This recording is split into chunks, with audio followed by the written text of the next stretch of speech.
Welcome back to the Dragon's Lair, everybody. My name is Wade, and this is my show Let's Talk, where we talk about Warhammer 40k. So I am continuing slowly, albeit, to go through the entire Tyranid Codex and give you my thoughts and feelings about every single unit. um, let's talk about NeuroLictors.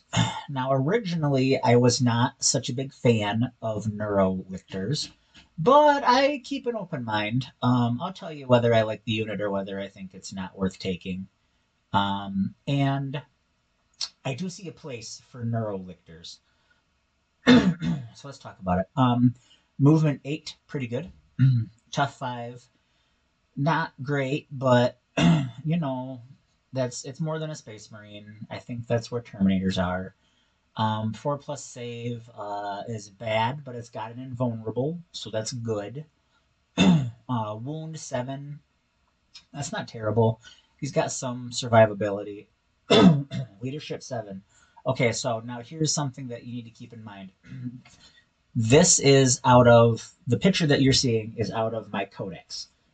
Since then, there has been new information that has come out in 2024. I think it was in September, and I think it just got added to again in December or November. Anyways, here's the point: go to the Warhammer website, go to community, go to downloads, and you're looking for the field manual and the data slate.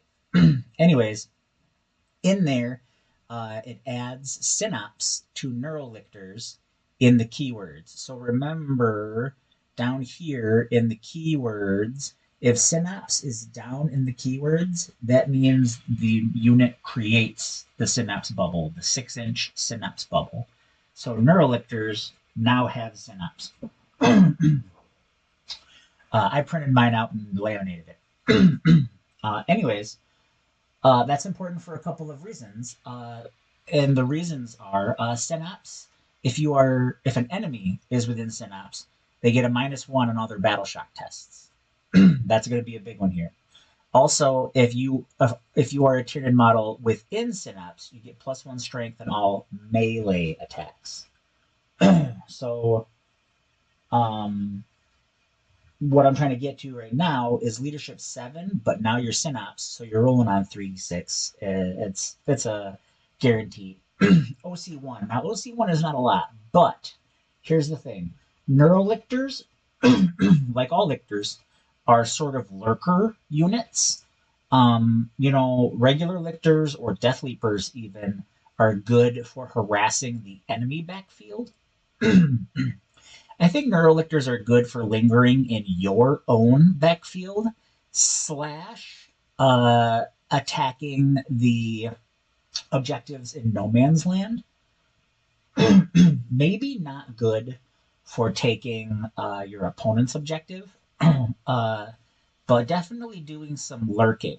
And I think that's the real point value of the NeuroLictor is it's got some rules that are, I think, pretty useful in today's current environment.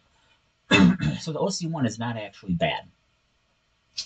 So melee weapons, piercing claws and talons, it's got precision, 6 attacks, which is pretty good, 2+ weapon skill, which is as good as it gets. That strength 6 there is going to go to strength 7. Now that doesn't break thresholds like double toughing 4s or anything like that. You're already double toughing 3s, so you're good against like guardsmen, for example. AP2 is pretty good. 1 is good, 2 is better, 3 or high is best. But there's only 1 damage there, so keep that in mind. He's not going to murder a whole squad by himself. What he's fighting will probably get him before he gets them, statistically. Probably. Over in abilities, this is where he shines. Abilities, infiltrators. So remember that means he doesn't have to deploy in your deployment zone, and he just has to be 9 inches away. Lone operative. This is the thing that means if you're more than 12 inches away, you can't shoot him. So that's really good for keeping him alive. And stealth. So anytime someone does shoot at him, they get a -1 to hit. So he's got some survivability. All that with a tough 5 and a 4+ invulnerable, he's got some survivability. He's not super squishy. Feeder tendrils, like most lictors, if he kills an enemy character model, you gain 1 CP. Keep in mind, you can only gain 1 CP a turn from 2 different sources. I believe your max is only 2 CP. Keep that in mind. Actually, let me take that back. I believe your max is only 1 CP because you gain 1 CP. So, like, yeah. So, really manage that out because you can't just, like, gain 1 CP. If you had 2 regular lictors and a NeuroLictor and they all ate a character, you wouldn't gain 3 CP. There's a maximum amount of CP you can gain per turn. So, keep that in mind. Don't cheat yourself. This is really where he shines right here, is the Neuro Disruption. In your command phase, select one enemy unit within 12 inches of this model. Doesn't say line of sight, doesn't say horizontal, doesn't say vertical. It just says one unit within 12 inches. That's a big deal. A foot size bubble. And keep in mind, it radiates from the base, so it's technically bigger than a foot size bubble. Anyways, that target must take a battle shock test. Super helpful.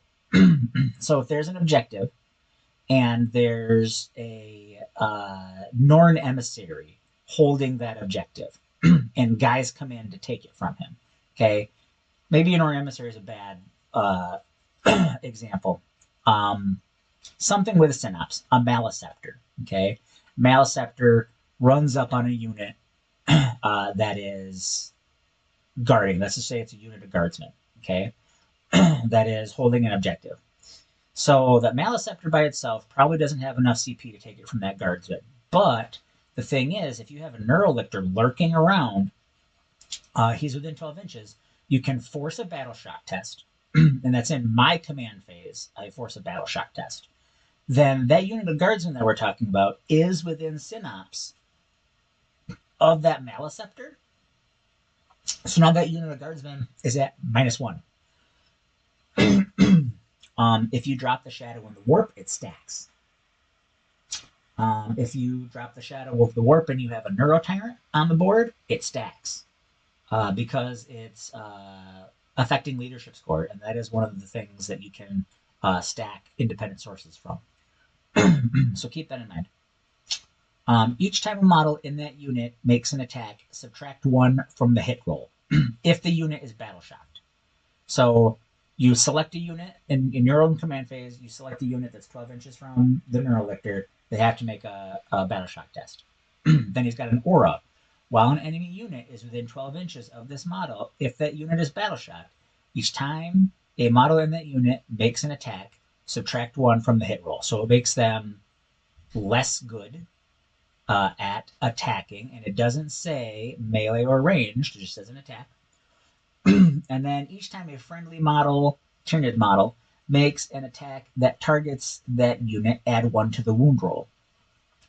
So this is really good because, like in the Maliceptor example, it'll keep the Maliceptor alive longer. And then it'll make it easier for the Maliceptor to chew those guys up. So, change it to a unit of 10 Corn Berserkers, for example, which are tougher than guardsmen. I don't know what it takes to break their leadership, but here's the point. You can make them test. They're going to test at -1. Then they're not as good at melee attacks, so the Maliceptor is going to take less wounds on it, and then you'll make the Maliceptor even better at killing those guys. Odds are you're going to take that objective. A Maliceptor was probably going to take that objective from 10 Berserkers anyways, but now you get to do it quicker, so you can move on to other targets. I think the NeuroLictor is very cool. If you need some utility space in your army, definitely think about the NeuroLictor. I don't have like a super top secret stratagem to use with them. I did all my videos for Invasion Fleet, so rapid regen might keep them alive a little bit longer. Adrenal Surge, is just if you've got the sustained hits adaptation, you'll get more hits. That might be useful with the Adrenal Surge there, but I really just enjoy sharing this with you guys, and we here at the Dragon's Lair understand that you can spend your time anywhere on the internet. I want to say thank you for spending your time here with us at the Dragon's Lair.